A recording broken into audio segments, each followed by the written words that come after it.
අයිබෝන් ගුණේ අයියාගේ කාමරේ. අද මොනවද කතා කරන්නේ?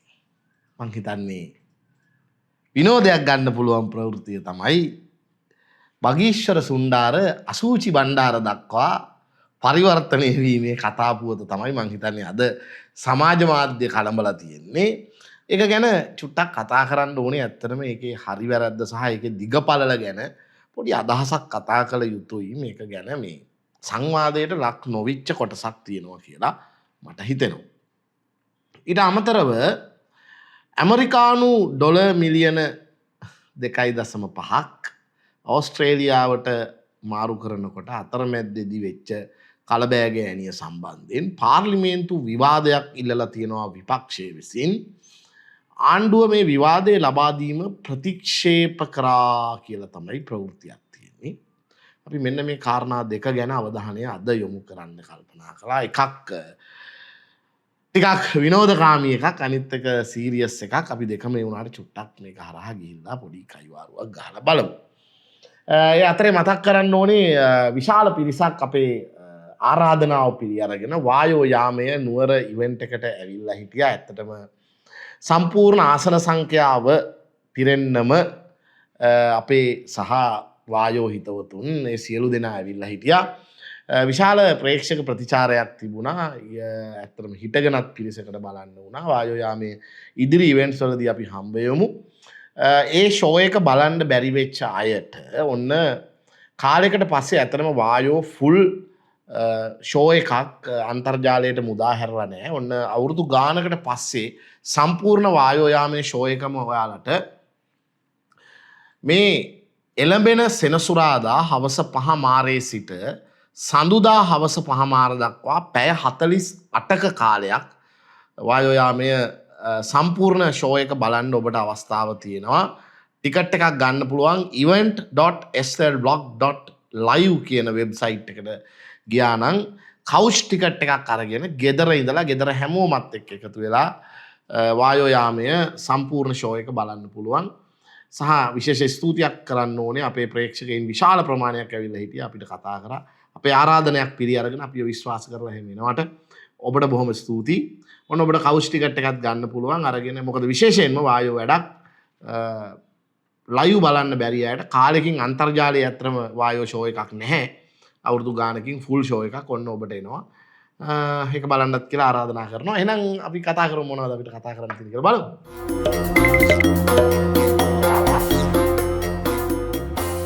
බගීශ්වර සුණ්ඩාරට එවත් අසූචි බණ්ඩාරට ගොම ගැසීමේ ප්‍රීතියෙන් ඇලලී ගොස් තියෙන්නේ සමාජ මාධ්‍ය.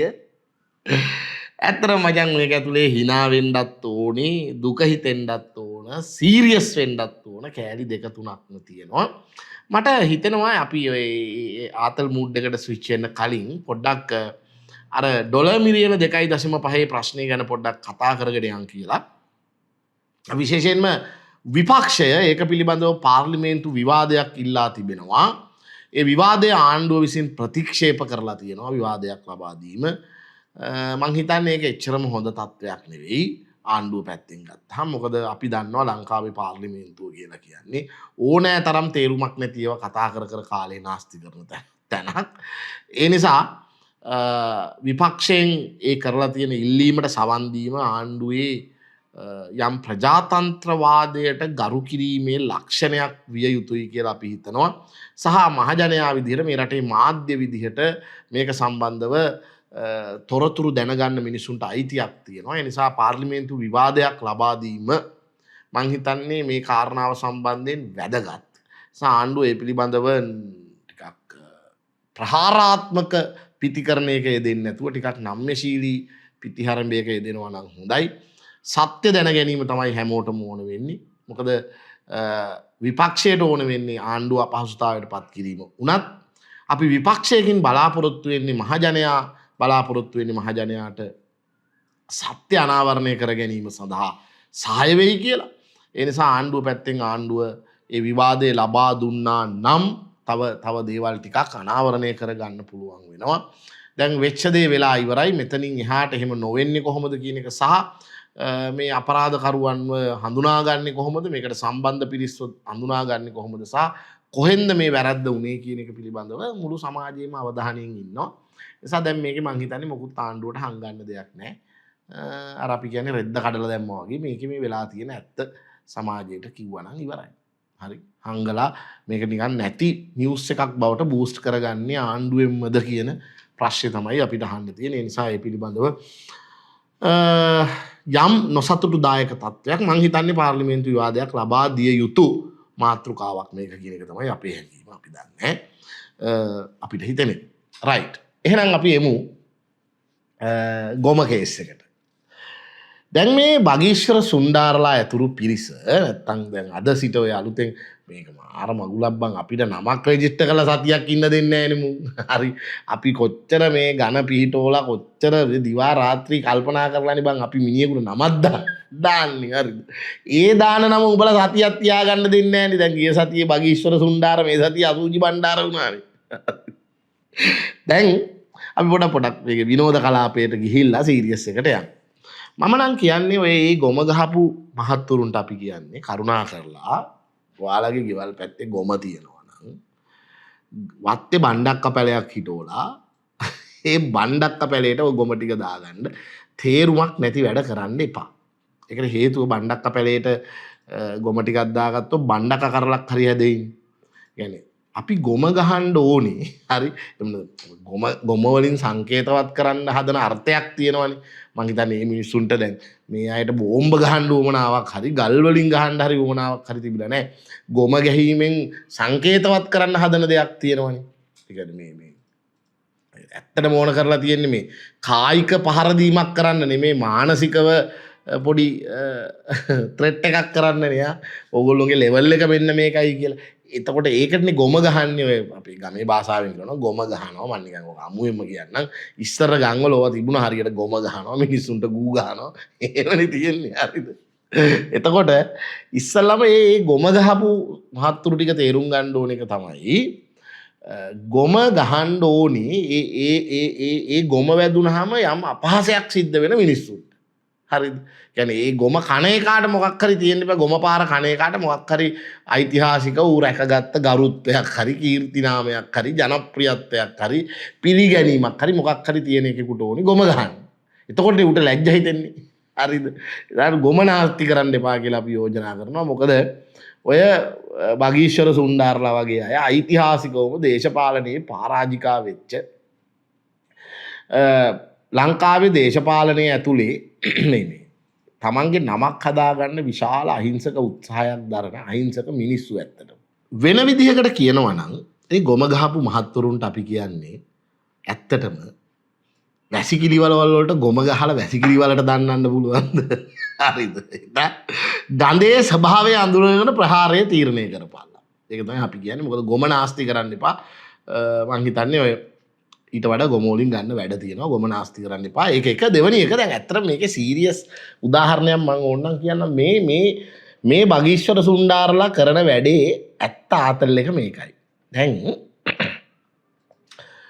ඇත්තටම මහජන ව්‍යාපාර සිවිල් සටන් මහජන සටන් කියන ඒවා බල්ලට දාන එක තමයි මේ බගීශ්වර සුන්ඩාරලා කරන්නේ. මේක තේරෙන උදාහරණකින් මම කියන්නද? අපේ ගෙදරට හදාගන්න ගේනවා බල්ලෙක්. හරිද? මූලික වශයෙන් බල්ලෙක් ගෙනාවහම බලාපොරොත්තු වෙන වැඩ දෙකක් තියෙනවා. එකක් තමයි හුරතලේ. හුරතලේ නේද? ඒක බල්ලාගෙන් ලබනවනේ පොඩි බල්ලෝ හදනේ විශාල අමන්දානන්දයක්. බල්ලා හුරතල් කරනවා. ගෙදරට ආවහම බල්ලාගේ වැඩ ගැන කියනවා. බල්ලාගේ ආදරය ගැන කියනවා. බල්ලාගේ අහිංසකකම ගැන කියනවා. එහෙනම් බල්ලෙක් ඉන්න එක පොඩි වෙන ආතල් එකක් ගෙදරකට ගෙනල්ලා දෙනවා. ඊට අමතරව තව බල්ලෙක්ගෙන් බලාපොරොත්තු වෙන එකක් තියෙනවා ආරක්ෂාව.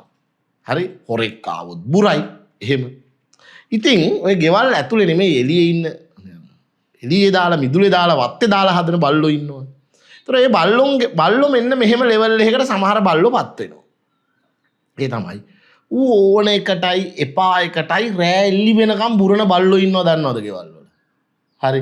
උන් මිනිහෙක් පාරේ ගියත් ගමේ එකෙක් පාරේ ගියත් බුරනවා. දැන් මේ බගීශ්වර සුන්ඩාරලා ආන් ඒ જાතිය. හරිද?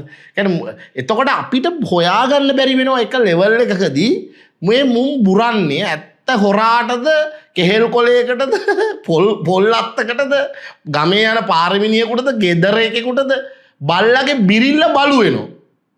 හරි ඒ කියන්නේ බල්ලෙක්ගේ බිරීමකට තියෙනවා වැලියු එකක්. ඒ කියන්නේ බල්ලා ඇත්ත හොරා දැක්කහම ඇත්ත සැකකාරයා දැක්කහම එහෙම නැත්නම් ඇත්ත උවමනාවේදී තමයි වැදගත් බල්ලෝ බුරන්නේ. හරිද? එතකොට අපි දන්නවා අපේ ගෙදර එහෙම බල්ලෙක් ඉන්නවා නම් ඌ බුරනවා නම් ගෙදර එවුන් දඩිබිඩි ගාලා නැගිටලා මොකද දන්නේ නැහැ ටොමියා බුරනවා චුට්ටක් ගිහින් බලමු කියලා ටෝච් ගහලා එහෙම බලනවා ගේ වටේ ලයිට් දානවා. මොකද මිනිස්සු ගෙදර එවුන් දන්නවා මේ බල්ලා එහෙම නිකන් ඕනාට එපාට බුරන්නේ නැහැ. මෙතන මොකක් අඩුම තරමේ සර්පෙක් හරි ඇවිල්ලා තියෙනවා. සමහර බල්ලෝ ඉන්නවා මස්ත බාල්දු බල්ලෝ. යාන්තම් කරුවල වැටිච්ච වෙලා ඉඳලා බුරනවා. ඌ කෙහෙල් කොළ වලටත් බුරනවා, ගමේ උන්ටත් බුරනවා, පොල් අතු වලටත් බුරනවා, අහර කුක්කෙක් දැක්කත් බුරනවා. ඔබ හිතන්නේ මොකද වෙන්නේ එතකොට? ටික කාලයක් යනකොට ගෙදර එවුන් ඒ බල්ලාගේ බිරිල්ල පයිසයකට ගණන් ගන්න නැතුව යනවා. හරිද? දැන් ඕක ආදේශ කරලා බලන්න මේ බගීශ්වර සුණ්ඩාරලා මේ වෙලාවේ කරමින් ඉන්න එකට. අර උග්ගොවියෝන්ගේ පොරක් ඉන්නවනේ අර ඊයේ ඇවිල්ලා මහ බැංකුව ගාව යටිගිරියෙන් කෑගෙන උන් මේ කරන්නේ අන්න අර මම කියන මේ කිසි තේරුමක් නැති බල්ලන්ගේ කාර්යභාරය. ඔහේ බුරනවා. ඒතර ඇත්ත මහජන සටනක් පනපවා ගන්න අවශ්‍ය වෙලාවේදී ඒකට තියෙන ගෞරවාන්විත තත්වය මේ අක්කු එකතු වෙලා මේ පිස්සු කරලා මේ මිනිස්සු 10 දෙනෙක් එක් කරගෙන ගිහිල්ලා කාගේ හරි ගයක් ගාව හූ කියන එක ඕක කරන්න මහ ලොකු දේශපාලන පක්ෂයක් ඕනේද? මහ ලොකු ජනප්‍රියත්වයක් ඕනේද? මට අදත් කරත හැකි. මේක බලන ඔයාටත් කරත හැකි. යාළුවෝ 10 දෙනෙක් හොයාගෙන ගිහිල්ලා කාගේ හරි ගයක් ගාව බං හූ කියන එක මහ වැඩක්. අඩෝ බැහැපන් එළියට කියලා කියන එක මහ වැඩක්. හරි මේවා මේ මාර දේශපාලන ව්‍යාපාරද මාර සිවිල් අරගලද මාර මහජන සටන්ද? හරි ඒකයි මම කිව්වේ මේගොල්ලෝ ඇත්තටම කරන්නේ. අපි හිතමු එක දවසක අපිට එනවා මේ ආණ්ඩුවට විරුද්ධව ඇත්ත මහජන මතයක් ගොඩනගන්න මහජනයා පාරට බස්සන්න ඇත්ත දවසක් අනාගතයේ සමහර විට එන්න පුළුවන්. අපි දන්නේ නැහැ ඒක තීන්දුව වෙන්නේ මේ ආණ්ඩුවේ කාර්යභාරයත් එක්ක. ඇත්තටම මේ අක්කු මේ කරන්නේ හදිස්සි වෙලා ඒ ඇත්ත මහජන අරගල බල්ලට දාන එක. මුන් උදේ දැන් 7-5කට ගණන් ගන්න නෑනේ. ඕන තැනටයි එපා තැන හැම තැනටම යනවා. හරි. එක වෙලාවක අර බල්ලට අපි ඊට පස්සේ ගෙදර යවුන් කියන්න ගන්නවා. මොන කාලකන්ණි බල්ලෙක්ද බම් මූ නිදා ගන්නත් නෑනේ. රෑලි වෙනකම් බුරනවා. කිසිද අන්තිමට ගෙවල් වල එවුන් ලයිට් දාලා බල්ලා බිරුවා කියලා ලයිට් දාලා ටෝච් ගහලා එහෙම ඇටෙන්ෂන් එකක් දෙන්නේ නෑ බල්ලගේ බිරිල්ලට. හරි. ගෙදර එවුන් හොඳට බුදි බල්ලා එළි වෙනකම් බුර ඉඳලා දවල්ට බුදි. හරිද? දැන් එහෙම සීන් එකක් තමයි මේ බගීශ්වර සුණ්ඩාරලා කරන්නේ. බුරනවා කාටවත් ගාණක්වත් නැහැ. ඒ ගාණක්වත් නැත්නම් ගෙදර උන් දන්නවා මේ මු කිසි තේරුමක් නැතුව මේ බුරන්නේ. හරි මුන්ගේ බිරිල්ලට ඇරලා ඉන්න එකත් අපිට දිගටම හැරලා ඉන්න ඕනවා කියලා ගෙදර උන් බල්ලට බැන පුදිනවා කන්න දෙන්නෙත් නැහැ කොයි වෙලාවක. හරි. එතකොට ඇත්තටම මේ මම මේක කියන්නේ ඇයි දන්නවද මේ පොඩි ගැඹුරු දේශපාලන අදහසක් ඇතුව. ඇත්තටම මේ සුණ්ඩාරලාට වෙලා තියෙන්නේ මෙහෙම එකක්. අපි ඕකේ එයාලගේ උවමනාවත් ඇත්ත එක කතා කරමුකෝ. ඒ තමයි ඒගොල්ලොන්ගේ කඳවුරේ පාර්ලිමේන්තුවේ හිටපු හුඟක් අය ගෙදර. හරි. ඒගොල්ලොන්ට මං හිතන්නේ ඒගොල්ලෝගේ වයසයි ඒගොල්ලෝ දේශපාලනිකව විසිවෙච්ච විසිවිල්ලේ හැටියටයි ඒගොල්ලොන්ගේ කඳවුරේ හිටපු විශාල ප්‍රමාණයකට ආයි දේශපාලනයට එන්න බෑ. ආයි පාර්ලිමේන්තුවේ එන්න බෑ. ඒ හිටපු අයගෙන් 120ක් 10ක් 20ක් තමයි දැන් සක්‍රීය දේශපාලනේ හරි ඉන්නේ. පාර්ලිමේන්තුවේ නෑ බල්ලෙක්වත්. හරි. ඔය තුන් දෙනෙක් නේ ඉන්නේ. ඒගොල්ලෝ දේශපාලනිකව එළියටම විසි වෙලා ඉන්නේ. ඒතර ඒගොල්ලොන්ට ලේයර්ස් 4ක් 5ක් පල්ලෙහැයින් හිටපු ඒ කියන්නේ ඒගොල්ලොන්ගේ බැල මෙහෙවරකම් කරපු ඒගොල්ලොන්ට අපි කියන්නේ මේ ගොට්ටල්ලපු අන්දි බට්ටකම් කරපු ඒගොල්ලෝ කියන්නේ ඒගොල්ලොන්ගේ කඳවුරේ ප්‍රතාපවත් චරිත කියලා ඒගොල්ලෝ හිතපු ඇමතිකම් කරපු අයගේ බැල මෙහෙවරකම් කරපු අය තමයි මේ සුණ්ඩාරලා. දැන් එතකොට උඩ ලේයර් එකක් එකපාරටම ඩිලීට් වෙලා. හරිද? අන්න එතකොට අර යට ලේයර් එකේ හිටපු සුණ්ඩාරලාට හිතෙනවා අඩු. උදේ හැරලා බලනකොට බඩු නෑනේ එකෙක්වත් උඩ හිටපු. දැන් තමයි අපේ අවස්ථාව අපිට පාර්ලිමේන්තු යන්න. අපි ජීවිත කාලෙම මේගොල්ලොන්ට කඹුර ඉඳලා දැන් මේ උඩ ලේයර් එකක් ඩිලීට් වෙලා දැන් අපිට පුළුවන් පාර්ලිමේන්තු යන්න කියලා ඒගොල්ලොන්ට හිතෙනවා. මේක තමයි ඇත්ත ප්‍රැක්ටිකල් එක. එතකොට ඔය සුන්ඩාරලා වගේ විශාල ලේයර් එකක් මේ හදිස්සිය ෆෝම් වෙලා ඉන්නේ ඒකයි. ඒගොල්ලොන්ට ඇත්තටම ඕනේ මේක මම දන්නවා සුන්ඩාරගේ හෘද සාක්ෂිය තමයි මම මේ කියන්නේ කියලා. ඇත්තටම ඒගොල්ලොන්ට ඕනේ මේ ආණ්ඩුවට විරෝධය පළ කරන්න නෙවෙයි. එහෙනම් ඒගොල්ලොන්ගේ හිටපු අර ජේෂ්ඨ ඒගොල්ලෝ හිතාගෙන හිටපු ශ්‍රේෂ්ඨ කියලා හිතන් හිටපු ජේෂ්ඨ කියලා හිතන් හිටපු සීයලා ඔක්කොම ගෙදරනේ. දැන් මේගොල්ලෝ හිතනවා අපි ටක් ගාලා මාධ්‍ය අවධානයක් ගත්තොත් අපි අපේ පාක්ෂිකයා අතර ඉක්මනට ජනප්‍රිය වුණොත් අපේ පාක්ෂිකයාට අපි අවධාරණය කළොත් මෙන්න මේ වගේ ඊටාම නරක වෙලාවක ඊටාම අමාරු වෙලාවක අපේ කඳවුර හැඳි ගෑවිලා තියෙන වෙලාවක අපි ෆ්‍රන්ට් ලයින් එකට ආවොත් අපේ පාක්ෂිකයෝ අතර අපට විශාල අවධානයක් ලැබෙයි. එතකොට ආයේ පාර්ලිමේන්තු මැතිවරණයක් තියෙන වෙලාවක දිස්ත්‍රික්කෙන් එකෙක් හරි බෝඩ් දුනොත් ඒ මම වෙයි කියලා සුන්ඩාරලාට හිතෙනවා. ඕක තමයි ඇත්ත දේශපාලන යථාර්ථය. හා නැද්ද? හා නැද්ද? කවුරු හරි මේක සුන්ඩාරට යවන්න සුන්ඩාරගේ හෘද සාක්ෂිය නෙමෙයිද මම මේ කියන්නේ කියලා. සුන්ඩාර කියන්නේ මේ ඒ ලේයර් එකේ එක නියෝජනයක් විතරයි. තව ඒ જાති ගොඩක් අය ඉන්නවා. ඒ ඔක්කොමලා කරන්නේ ඒගොල්ලොන්ට ඇත්තටම අවංකව හිතුවොත් ඒගොල්ලෝ මේ වෙලාවේ දේශපාලනිකව හරිම සන්තෝෂෙන් ඉන්නේ. හරි? උඹලා හිතන්නේ මොකක් හින්දා කියලාද? ඒගොල්ලොන්ට උඩින් හිටපු ලේයර් එකක් එක ෂොට් එකෙන් ඩිලීට් වෙච්ච එකට. එහෙම නැත්තම් මේ සුන්ඩාරලාට ජීවිතේට නිකන් පාර්ලිමේන්තු යන්න නෙමෙයි පාර්ලිමේන්තු මැතිවරණයක ලිස්ට් එකකටවත් ප්‍රධාන පක්ෂයකින් එන්න බෑ මෙයාලට. හරිද? ඔය ලේයර් එක ගැන මම කියන්නේ. ඒතර ඒගොල්ලෝ හරීම සන්තෝෂෙන් ඉන්නේ ඒගොල්ලෝගේ ජේෂ්ඨයෝ ටික අතු ගෑවිලා ගිය එකට. දැන් ඒගොල්ලෝ මේ ආමන්ත්‍රණය කරන්නේ එයාලගේ පක්ෂවලට එයාලගේ කඳවුරට ලැබි ඒගොල්ලොන්ගේ කාඩරකට. ඒගොල්ලොන්ගේ කාඩරකට මේගොල්ලෝ කියන්න හදනවා. පේනව නේද අපි තමයි ඉන්නේ ඔයාලට. පේනව නේද? අපි තමයි ඉන්නේ මේ අමාරු වෙලාවේ. ඒ හින්දා පාර්ලිමේන්තු මැතිවරණයක් ආපු වෙලාවක මතක තියාගන්න ඕනේ ඈ. අපේ දිස්ත්‍රික්කෙන් එකා ගානේ හරි ගියොත් ඉතින් ඒ මනාපේ අපට තමයි එන්න ඕනේ කියලා ඒගොල්ලෝ එහෙම ජනප්‍රියත්වයක් හොයන්නේ මේ. ඔන්න ඔය කතාව තේරුම් ගත්තාම ආණ්ඩුව පැත්තෙන් මේකට ප්‍රතිචාර දක්වන එක නතර කරන්න ඕනේ. දැන් මේ වෙලා තියෙන්නේ ඇත්තටම මට මේ සාකච්ඡාව ගේන්න ඕන තැන ඔන්න ඔතන. හරි ඒ තමයි මේ සුන්ඩාරලා ඇතුළු මේ ඒ ලේයර් එකේ කණ්ඩායම මේ ආණ්ඩුවට තර්ජනය කරනවා නෙමෙයි ආණ්ඩුව ඒක තේරුම් ගන්න. මේ තමන්ගේ පක්ෂයේ අභ්‍යන්තරයේ ඉන්න අර ඉතුරු වෙලා තියෙන 2.5ට ආමන්ත්‍රණය කරනවා මේ. ඒ අය අතර ජනප්‍රිය වෙන්න හදනවා. ඉතින් මේ මිනිසුන්ට මේ අවස්ථාව දෙන්න. කැත වැඩ කරන්න එපා. හරි? ඕගොල්ලෝ උඩ ලේයර් එකත් අතු ගාලා දාලා පල්ලෙහා එකත් අතු ගාලා දානවා. මේ මිනිස්සු try එකක් දීලා බලනවා ජනප්‍රියත්වය හොයනවා. එතකොට මේක තමයි මහ පොළොවේ ඇත්ත දේශපාලන කතාව. දැන් මේකට පරල වුණාම මේ දැන් හර්ෂණ සූරියප්පෙරුමගේ ගේ ගාවට ගියාම ගමේ කට්ටියක් කියලා ඇවිල්ලා ඒ පක්ෂයට හිතවත් අය හරි කවුරු හරි ඇවිල්ලා මේගොල්ලොන්ට ගොම ගැහුවාම නේද? ගැහුවාම මේගොල්ලෝ ඒකට උඹලා හිතනවා මේගොල්ලෝ ඒකට දුක් වෙනවා කියලා නෑ. ඒගොල්ලෝ අද හරිම සන්තෝෂෙන් හවසට කකුල් උඩ තියාගෙන බියර් එකක් ගහලා නිවුස් බලනවා. අඩෝ හැම channel එකේම අද අපිව පෙන්නන්නේ. හරි? මේගොල්ලොන්ට මෙහෙම ඇවිල්ලා යන්න දෙන්න. හරි? මේගොල්ලොන්ට ආණ්ඩුවට හිතයිසි හරි ආණ්ඩුවේ මතවාදය හරි ඒක පරාජය කිරීම සඳහා සෙනග 50ක් එකතු කරගන්න බැරි මිනිස්සු.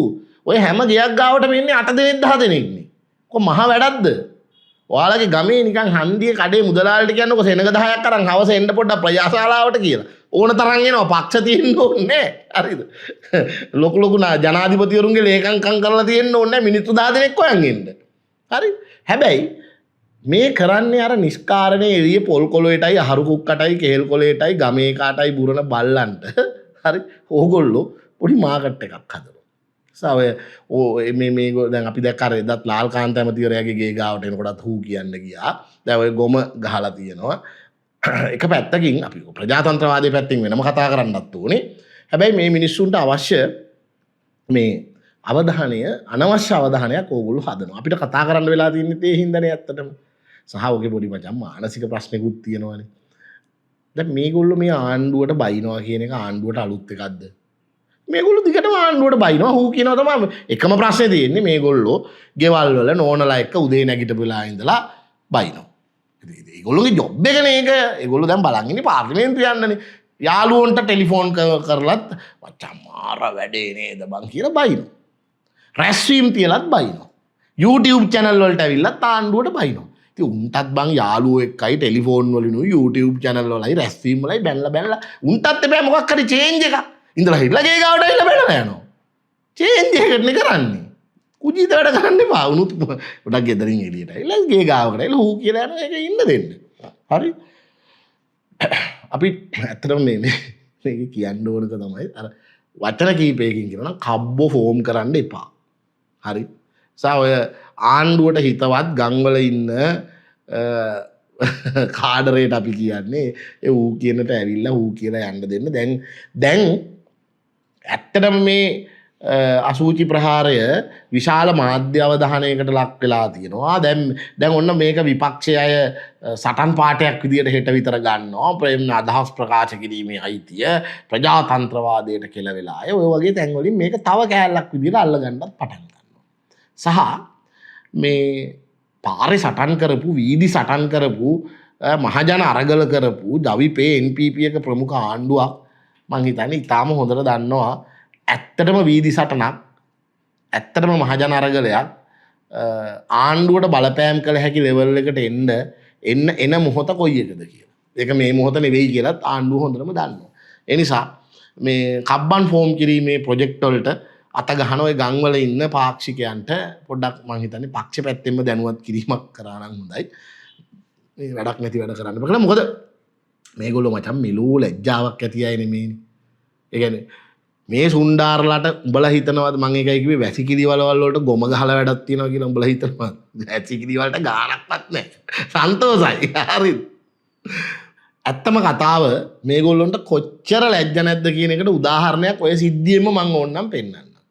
දැන් මේගොල්ලෝ හර්ෂණගේ ගෙවල් ගාවට ඇවිල්ලා හූ කිය එළියට බහැපන් කී ඉන්නකොට අර කසිප්පු පැකට් වගේ ගොම පැකට් ගෙනල්ලා මේගොල්ලොන්ට ගහනවා. ගැහුවාම ප්‍රමාණයක් මේගොල්ලොන්ගේ ඇඟේ වැදිලා ඉතුරු ටික මං හිතන්නේ අර ගේට්ටුව රෝල ඩෝර් එකෙත් වැදිලා ඔම උටපටයක් කරලා ඊට පස්සේ මේගොල්ලෝ එතන මාධ්‍ය අමතලා කියනවා කියන්නේ මෙන්න මම කියන්නේ මේ ගානට පුළුවන් ද මිනිස්සුන්ට බොරු කියන්න මේගොල්ලෝ මාධ්‍ය අමතලා කියනවා දැක්කද ඔන්න හර්ෂණලට පාක්ෂිකයෝ ඇවිල්ලා ගොම ගහනවා අපි දැක්ක ගහනවා මේ පාක්ෂිකයෝ ඊළඟට ගහන්නේ පැලවත්තට ඊළඟට ගහන්නේ ජනාධිපතිවරයාට ඕක තමයි අපි කිව්වේ කියන්නේ ඒ වෙලාවේ උන්ට ගොම ගහපු එක ඇස් දෙකට පෙනිපෙනි මේ මුළු රටක්ම උන්ට ගොම ගැහුවා කියලා දන්න එක එහෙම එකක් නෑ වගේ මුන් කියනවා අපි දැක්ක හර්ෂණට ගොම ගහනවා පාක්ෂිකයෝ ඇවිල්ලා කියලා කියනවා හරිද ඒ කියන්නේ මං කියන්නේ ඊට වඩා ලැජ්ජ නැති වෙන්න පුළුවන් ද මිනිහෙකුට හරි ඊට වඩා ලැජ්ජ නැති වෙන්න පුළුවන් දැන් කවුරු හරි එකෙක් දැන් මට ඇවිල්ලා ගහනවා එන්න පිරිසක් දකින්න ඌ ගහලා ගියාට පස්සේ මං කියනවා ඒ මට නෙමෙයි ඌ අර බිත්තියට ගහන්න ගියේ බිත්තියයි ඌයි අතර මම හිටපු ඉඳ තමයි මට වැදුනේ හරි ඒතොර සිය ගානක් දකින්නවා මේ මට ඇවිල්ලා කන පැලෙන්න ගහනවා ඒ ගානට බොරු කියන්න සුළුපටු ලැජ්ජ නැතිකමක් තියෙන්න ඕනේ හරි ඒ හින්දා මේ අයත් එක්ක මේ මන් දන්නේ ඇයි ඒක ඇත්තටම ගම්වල ඉන්න පාක්ෂිකයෝනේ ඕක කරන්නේ ඕක. අපි ඒගොල්ලොන්ට දැනගන්නත් එක්ක ඕවා කියන්නේ. හරි කොහොම හරි වෙතත් අවසාන වශයෙන් අපිට තව එක දෙයක් මාක් කරගෙන යන්න වෙනවා. ඒ තමයි අපි මේ භගීෂ්වර සුන්ඩාරලා එක්ක අපිට තිබුණත් මතවාදී ගැටුමක් අපි ආණ්ඩුව පැත්තට ටිකක් සීරියස්ලි යෝජනා කරන්න කැමති. ඒ තමයි මිනිස්සුන්ට තමන්ගේ විරෝධතා දක්වන්න, තමන්ගේ අදහස කියන්න, වීදි සටනක් කරන්න මහජන මතය කියන්න පෙළපාලියක් කියන්න විරෝධය පළ කරන්න තියෙන අයිතිය ආරක්ෂා කිරීමත් ආණ්ඩුවේම වගකීමක් බවත් අපි කියන්න ඕන. භගීෂ්වර සුන්ඩාරලා වෙනම විහිළු බවට පත් වෙලා තියෙන එක වෙනම කතාවක්. හරි. ඒගොල්ලොන්ට මතවාදීව අපේ තියෙන විරෝධය අපි පළ කරන්නත් මේක අවස්ථාවක් කරගන්නවා වගේම ආණ්ඩුවටත් කියන්න ඕන. තමයි මිනිස්සු තම ආණ්ඩුව අතින් සිද්ධ වෙන ඕනෑම දෙයක් සම්බන්ධව නරක දෙයක් සම්බන්ධව මිනිස්සුන්ගේ අදහස් කියයි මිනිස්සුන්ට විරෝධතා පළ කරයි හරි එතකොට ඒවාට ඉදිරිපත් වෙන මිනිස්සුන්ගේ අයිතිහා දැන් භගීෂ්වර සුන්ඩාරලත් එක්ක අපිට තියෙන ප්‍රශ්නේ තමයි සමහර විට ඇත්තටම මේ ඇමරිකන් ඩොලර් බිලියන 2.5 ප්‍රශ්නය සම්බන්ධව ඇත්ත ඇත්ත අවංක මිනිස්සු ටිකක් මේ වෙනුවෙන් පෙනී ඉඳලා ඒ කරන සටන වෙනුවෙන් අපිටත් දායකත්වයක් දෙන්න පුළුවන් මේකේ සාධාරණත්වය හොයන්න අවශ්‍යයි කියලා අපි ඒ ගැන කතා කරලා තියෙනවා. හැබැයි මේ ඓතිහාසිකව මේ රට නිකන් මේ තත්ත්වෙට ඇදලා දාපු අපතයන්ට ඒ බුල ගහන්න ඉඩ දෙන්න ඕනි කියලා අපි විශ්වාස කරන්නේ නැහැ. හැබැයි මිනිස්සුන්ට ඒ අයිතිය රැකදීමත් ආණ්ඩුවේ වගකීමක් බව අපි මතක් කරන්න ඕනේ. නැත්තම් ආණ්ඩුවත් මේක වැරදියට තේරුම් ගන්නවා. හැමතැනටම හැම විරෝධතාවලට එරෙහිව කණ්ඩායම් සංවිධානය කරන්න පුළුවන්, ගොම ගහන්න පුළුවන් වගේම කල්පනා කරනවා නම් ආණ්ඩුව හෝ ඒ සම්බන්ධ පිරිස් ඒකත් ටිකක් වැරදි අදහසක් බවත් සනාථ කරන්න ඕන. මේ විරෝධය තියෙන්නේ මේ වැඩේට සටන අතට අරගෙන ඉන්න මිනිස්සුන්ගේ ඉතිහාසය පිළිබඳ ප්‍රශ්නයක් නිසා තමයි අපි මේවා සම්බන්ධව මෙහෙම කතා කරන්න කියලාත් මතක් කරගෙන යන්න ඕනේ. එහෙනම් අපි